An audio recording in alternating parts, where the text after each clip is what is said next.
ప్రభువైన యేసుక్రీస్తు యొక్క పరిశుద్ధమైన నామంలో మార్చి నెల 10వ తారీఖు 2026 సంవత్సరం ఈనాటి వాక్య ధ్యానం. 1 కొరింథీయులకు రాసిన పత్రిక 1వ అధ్యాయము 18వ వచనం. సిలువను గుర్చిన వార్త నశించిన వారికి వెరితనం గాని రక్షింపబడుతున్న మనకు దేవుని యొక్క శక్తి. ఈ యొక్క కొరింథీయులకు రాసిన పత్రిక అపోస్తలుడైన పౌలు కొరింథీయులకు ఈ యొక్క లెటర్ని రాస్తా ఉన్నారు. అయితే కొరింథులో ఉన్న సంఘం యొక్క పరిస్థితి, కొరింథీ నగరంలో ఉన్న ఆ యొక్క సంఘం ఒక వాణిజ్యపరంగా సంస్కృతి, తర్క జ్ఞానము కలిగిన కేంద్రంగా వారు ఉండేవారు. చాలా విభిన్న రకాలమైన వ్యక్తులతో సంఘం నిండి ఉంది. యూదులు, గ్రీకులు, ధనికులు, పేదవారు, విద్యావంతులు, సాధారణమైన ప్రజలు, ఇలాగా. అయితే వారి మధ్యన ఉన్న సమస్య ఏంటంటే కనుక వాటిలో కొంతమంది ఏమో మేము పౌలుని అనుసరిస్తాం అనేవారు కొందరైతే, మరి కొంతమంది మేము అపోల్లోను అనుసరించేవారు కొందరు అని చెప్తూ ఉండేవారు. అంటే వారిలో ఉన్న ప్రావీణ్యతను బట్టి, వారికి కలిగిన జ్ఞానాన్ని బట్టి, తెలిసిన విషయాలను బట్టి చాలా తర్క జ్ఞానం, చాలా ఉన్నతంగా తమను తాము భావించుకుంటూ ఉండేవారు. అంతేకాకుండా క్రీస్తు యేసు ప్రభువారి యొక్క సిలువను కొంతవరకు వారు అవమానకరంగా చూడడం పౌలు గమనించాడు. గ్రీసులు యొక్క భావం ఏంటంటే సిలువ అనేది ఒక అవమానకరమైన శిక్ష, గనుక సిలువ ఎలా విజయం అవుతుంది అన్న భావంతో వాళ్ళు ఉండేవారు.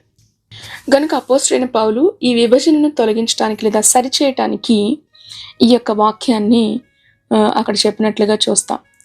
అతిశయించేవాడు ప్రభువుని బట్టే అతిశయించాలి. గనుక సిలువే మన యొక్క అతిశయం, సిలువలోనే మన యొక్క రక్షణ, అదే దేవుని యొక్క శక్తి అన్న విషయాన్ని అర్థమయ్యేలాగున ఈ యొక్క వచనాన్ని ఉపయోగించినట్లుగా చూస్తా ఉన్నాం. లోకపు జ్ఞానము ఏమని చెప్తుందంటే క్రీస్తు యేసు ప్రభువారి యొక్క క్రూసిఫిక్షన్, సిలువ త్యాగం అది నిరుపయోగమైనది, అది దానివల్ల ఏ ప్రయోజనం లేదు అని లోకపు జ్ఞానం చెప్తుంది.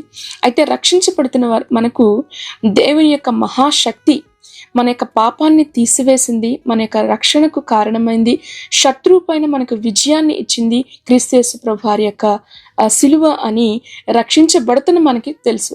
1 కొరింథీయులకు రాసిన పత్రిక 1వ అధ్యాయం 21వ వచనంలో కూడా దేవుని జ్ఞానానుసారముగా లోకము తన జ్ఞానము చేత దేవునిని ఎరుగకుండినందున సువార్త ప్రకటన అను వెర్రితనము చేత నమ్మువారిని రక్షించుట దేవుని యొక్క దయాపూర్వకమైన సంకల్పము అని రాయబడుతుంది. దేవుని యొక్క దయాపూర్వకమైన సంకల్పం ఎందులో ఉన్నది అంటే అది సిలువలో ఉన్నది. క్రీస్తు యేసు ప్రభు చేసిన ఆ సిలువ యాగంలో ఉంది. గనుక సిలువ విశ్వాసులకు శక్తి. మనం ప్రతిరోజు కూడా మనము సిలువని జ్ఞాపకం చేసుకుంటూ సిలువ చెంతకు మనం చేరినప్పుడు మన యొక్క క్రియలను బట్టి కాదు, మనం రక్షించబడింది క్రీస్తు యేసు ప్రభు సిలువ వల్ల అనేది మనం జ్ఞాపకం చేసుకోవాలి. సమస్యల్లో మనం ఉన్నప్పుడు ధైర్యం తెచ్చుకుందాం. ఎందుకంటే లోకం ఒకవేళ మూర్ఖంగా సిలువను ఒక వ్యర్థమైనదిగా మాట్లాడినప్పటికీ కూడా అది మన యొక్క ధైర్యము, మన యొక్క శక్తి అన్న విషయాన్ని మనం మర్చిపోకూడదు. గనుక సువార్తను చెప్పడానికి ఏ రోజు కూడా సిగ్గుపడద్దు. కొన్ని సమయాల్లో క్రీస్తు యేసు ప్రభు యొక్క సువార్త లోకానికి అర్థం కాకపోవచ్చు, కానీ అది మన విజయం, మనకి నూతన జీవితాన్ని ఇచ్చింది సిలువ మాత్రమే. 6వ అధ్యాయం 14వ వచనం గలతీయులకు రాసిన పత్రికలో కూడా మన ప్రభువైన యేసుక్రీస్తు యొక్క సిలువ యందు తప్ప మరి దేని యందును అతిశయించుట నాకు దుర్మగునుగాక అని ఎంత అద్భుతమైన వాక్య భాగాలు పౌలు రాశాడు చూడండి. దానివల్ల నాకు లోకమునకు నేను సిలువ వేయబడి ఉన్నామంటాడు. నిజమే. ఈ యొక్క వాక్యంలో దేవుని యొక్క సిలువ శక్తిని మనం అర్థం చేసుకోగలగాలి. అంతేకాకుండా అపోస్తలుడైన పౌలు ఈ వాక్య భాగాన్ని బట్టి మనకి 2 వర్గాల మనుషులను చూపిస్తా ఉన్నాడు. ఒకటి నశించుచున్నవారు, రెండవది రక్షించబడుతున్నవారు. నశించుచున్నవారు పెరిషింగ్ అనే మాట వాడబడింది, అంటే నాశనానికి ముందు నడుస్తున్నవారు. వారి యొక్క దృష్టి లోక జ్ఞానం, గర్వం, అహంకారం, తర్కం మీద ఉంటుంది. గనుక వారికి సిలువ శక్తిని వారు అర్థం చేసుకోలేరు, అది వారికి వెర్రితనంగా ఉంది. రక్షించబడుతున్న వారు, బీయింగ్ సేవ్డ్, రక్షించబడుతున్న వారికి మాత్రము సిలువ, క్రీస్తు యేసు ప్రభు యొక్క సిలువ దేవుని యొక్క మహాశక్తి.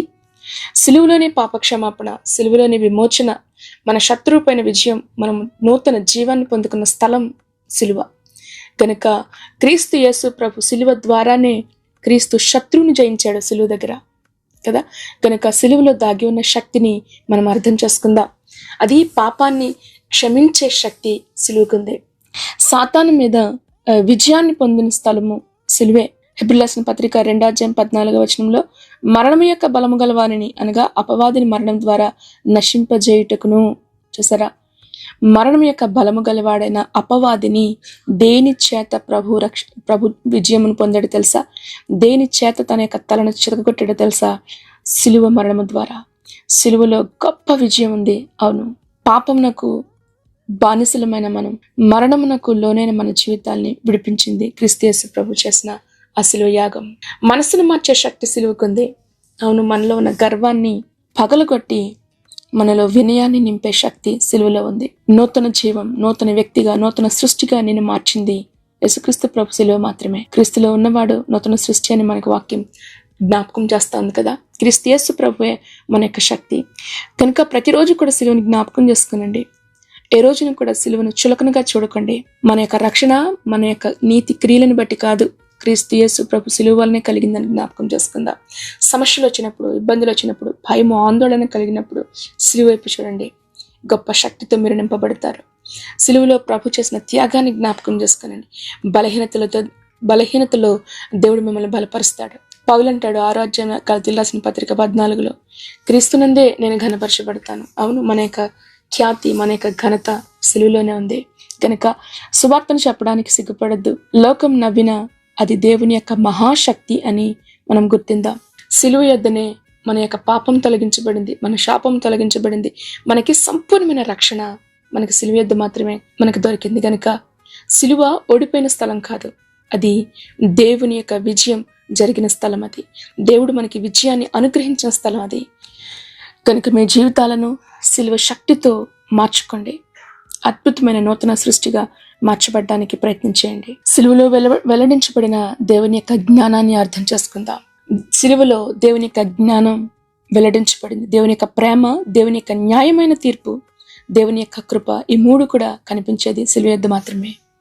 సిలువ శక్తి అనేది ఇది రాజకీయ శక్తి కాదు, ఇది ఆధ్యాత్మికమైన శక్తి. ఒక పాపిని మార్చే శక్తి సిలువలో ఉంది. కఠినమైన హృదయం మార్చబడేది, మృదువుగా నునిపైనదిగా చేసేది సిలువ యొక్క శక్తి. మన బంధకాల నుంచి, బంధించబడిన ప్రతి బంధకాల నుంచి విడుదల చేసేది దేవుని యొక్క శక్తి అని మర్చిపోవద్దు. భయాన్ని తొలగించే శక్తి సిలువ శక్తి. ఈ రోజుల్లో ఎంతో భయంతో ఉండొచ్చు. అది మరణ భయం, భవిష్యత్తుని గురించిన భయం, యుద్ధ భయం అందరినీ పట్టుకుంది. అయితే సిలువ చెంత మరణం ఓడిపోయిందని జ్ఞాపకం చేసుకునండి. సిలువ చెంత మరణం ఓడిపోయింది. నిత్య జీవం ఇచ్చే శక్తి మన యొక్క సిలువలో, యేసుక్రీస్తు ప్రభు యొక్క సిలువలో ఉంది. కనుక మన ప్రతి భారంను కూడా మనం ప్రభు పైన మనం వేసి సిలువ వైపు చూద్దాం. సిలువలో మీ కొరకు, నా కొరకు శ్రమ నొందిన క్రీస్తు పైన మన యొక్క విశ్వాసాన్ని మనం ఉంచినప్పుడు ఏ విషయంలో కూడా మనం సిగ్గుపడవలసిన అవసరం లేదు. యేసుక్రీస్తు ప్రభు యొక్క సిలువే లేకపోతే మనకి రక్షణ లేదు, నిత్య జీవం లేదు, పరలోకానికి వెళ్ళే మార్గమే లేదు. సిలువ ద్వారానే మనము పరలోకానికి మనం చేరుకుంటూ ఉన్నాం. నిత్య జీవం మనకి దొరికిన స్థలం యేసుక్రీస్తు సిలువ మాత్రమే. కనుక ఈ వాక్యం ఏంటంటే, మీరు యేసుక్రీస్తు ప్రభు యొక్క సిలువను వెరితనంగా చూస్తారా, లేదా దేవుని యొక్క శక్తిగా చూస్తారా? మీ జీవితాన్ని మార్చిన శక్తి యేసుక్రీస్తు ప్రభు యొక్క సిలువ శక్తి. ఆఖరిగా, లోకం ఎందుకు సిలువను ద్వేషిస్తుంది? యేసుక్రీస్తు ప్రభు యొక్క సిలువ మనిషి యొక్క పాపాన్ని బయటపెడుతుంది.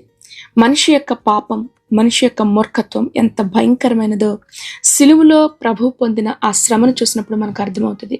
మన యొక్క పాపం ఎంత భయంకరమైనదో. కనుక సిలువ గొప్ప సత్యాన్ని ప్రకటిస్తుంది. మనిషి యొక్క పాపాన్ని ఎంత భయంకరమైనదో ప్రకటించింది. కనుక లోకం లేదా నశించుచున్న వారు వారి యొక్క పాపాన్ని గురించిన సత్యాన్ని వినాలని వారికి ఇష్టం లేదు, వినడం వారికి ఇష్టం లేదు. ఎందుకనంటే వారి యొక్క ఉద్దేశంలో మనిషి చాలా మంచివాడు, పాపానికి దూరంగా ఉన్నవాడు మనిషి అనుకుంటుంది లోకం. గనుకనే యేసుక్రీస్తు ప్రభు యొక్క సిలువ యొద్దకు వారు రారు, అవసరం లేదనుకుంటారు వాళ్ళు. అందుకనే సిలువను వారు ద్వేషిస్తా ఉన్నారు. రెండవది, సిలువ మనిషి యొక్క గర్వాన్ని కూల్చేసింది. మనిషి ఇలా అనుకుంటాడు ఏమనంటే, నేను చాలా మంచి పనులు చేస్తున్నా, నేను చేస్తున్న మంచి పనుల ద్వారా పరలోకానికి, దేవుని దగ్గరికి, స్వర్గానికి వెళ్ళిపోతానని. కానీ ఒక్కడును లేడు నీతిమంతుడు, అందరూ పాపం చేసి దేవుడు అనుగ్రహించే మహిమను పొందలేకపోయాడు. సిలువ మాత్రమే చెబుతుంది ఏంటో తెలుసా? రక్షణ మీ పనులలో లేదు, మీ యొక్క మంచి క్రియలలో లేదు. సిలువ యందు మాత్రమే నీ రక్షణ. పేదవారు, గొప్పవారు, ధనికులు, జ్ఞానవంతులు ఎవరైనా సరే అందరూ ఒకే స్థితిలో నశించిపోతా ఉన్నారు. అందుకే గర్వంతో ఉన్న ఈ లోకం సిలువను ఇష్టపడదు. ఈ వాక్యం వింటున్న మీరు రెండు వర్గాలను గురించి ఇంతవరకు మనం మాట్లాడుకున్నాం. సిలువను ప్రేమించే వారిగా ఉన్నారా, సిలువను ద్వేషించే వారిగా ఉన్నారా? ఒకవేళ ఇంకా సిలువ మీకు అర్థం కాలేదు అంటే యేసుక్రీస్తు ప్రభు నీ కొరకు చూపించిన ప్రేమ, ఆయన చేసిన కార్యం, ఆయన చేసిన త్యాగం నీకు అర్థం కాలేదని అర్థం. కనుక ఒక్కసారి మిమ్మల్ని మీరు పరిశీలన చేసుకోండి. క్రీస్తు యేసునందు అతిశయించుట, సిలువేందు అతిశయించుట తప్ప ఇంకేది ఇక్కడ నాకు దూరమగును గాక అంటున్నాడు పౌలు. దేవుని యొక్క శక్తిగా దేవుని యొక్క సిలువను, క్రీస్తు యేసు ప్రభు యొక్క సిలువను చూడగలుగుతున్నారా? ఆ శక్తిని మీ యొక్క అనుదిన జీవితంలో మీరు అనుభవిస్తూ, విశ్వాస జీవితంలో, భక్తి జీవితంలో ధైర్యంతో ఎలాంటి పరిస్థితులైనా రానివ్వండి, ఎలాంటి యుద్ధాలు, వాతావరణాలు మారిపోనివ్వండి పరిస్థితులు, కానీ దేవుని యొక్క సన్నిధి మనతో ఉంది. ఆయన సిలువ శక్తి ఇచ్చిన విజయం మనతో ఉంది కనుక ధైర్యంతో మనం ముందుకు సాగిపోదాం. ఎందుకంటే సాతాను యొక్క రాజ్యం ఓడించబడింది సిలువ యుద్ధం మాత్రమే. సాతాను ఓడిపోయాడు. చీకటి శక్తులు పరాజయం పొందినవి సిలువ యుద్ధం మాత్రమే. గనుక సిలువను ప్రేమిందాం, సిలువను హత్తుకుందాం, సిలువను మోసుకుంటూ జీవితంలో ముందుకు వెళ్దాం. ఈ వాక్యం ద్వారా ప్రభు మిమ్మల్ని అందరినీ దీవించి ఆశీర్వదించినగాక. ఆమేన్, ఆమేన్. ప్రార్థన చేసుకుందాం. మహాపరిశుద్ధుడైన తండ్రి, మీ పరిశుద్ధమైన నామాన్ని బట్టి మీకు లెక్కలేని వందనాలు చెల్లిస్తున్నాం. ఇదిగో ఈ రోజున ప్రభా, సిలువే మా శక్తి. అవును ప్రభా, నీ యొక్క మహాశక్తిని మేము పొందుకునేది నీ యొక్క సిలువ మాత్రమే. తండ్రి నీకు వందనాలు. నీ సిలువను గురించిన వార్త ప్రకటించడానికి అతిశయముతో, ధైర్యంతో, గర్వముతో నీ యొక్క వాక్యాన్ని మేము ప్రకటించగలగాలి. అట్టి కృప మాకు దయచేయండి. ఈ వాక్యం వింటున్న వారిలో ప్రభా, మరి ఎందరూ రక్షించబడి ఉన్నారు, ఎందరూ ఇంకా నశించిపోతున్న స్థితిలోనే ఉన్నారు. వారికి ఒకవేళ వెరితనంగా కనిపిస్తుందేమో, దయచేసి నీ సహాయం చేయి. అటువంటి వారి యొక్క హృదయాలు, మనోనేత్రాలు తెరవమని అడుగుతూ ఉన్నాం ప్రభా. ఇదిగో తండ్రి, నీ సిలువ శక్తి యొక్క ప్రభావాన్ని ప్రతి ఒక్కొక్క బిడ్డల్లోని కూడా మీరు విడుదల చేయండి. వారు ఎదుర్కొంటున్న ప్రతి శోధన పైన కూడా విజయాన్ని ఇవ్వండి. ఇదిగో మరణాంధకారమైన భయాలలో, ఆందోళనలో ప్రభా, ఇంకో ప్రజలు ఉంటుండగా నిశ్చయంగా నీ హస్తమును నీ బిడ్డలపైకి మీరు విడుదల చేసి గొప్ప ధైర్యంతో నిలబెట్టండి.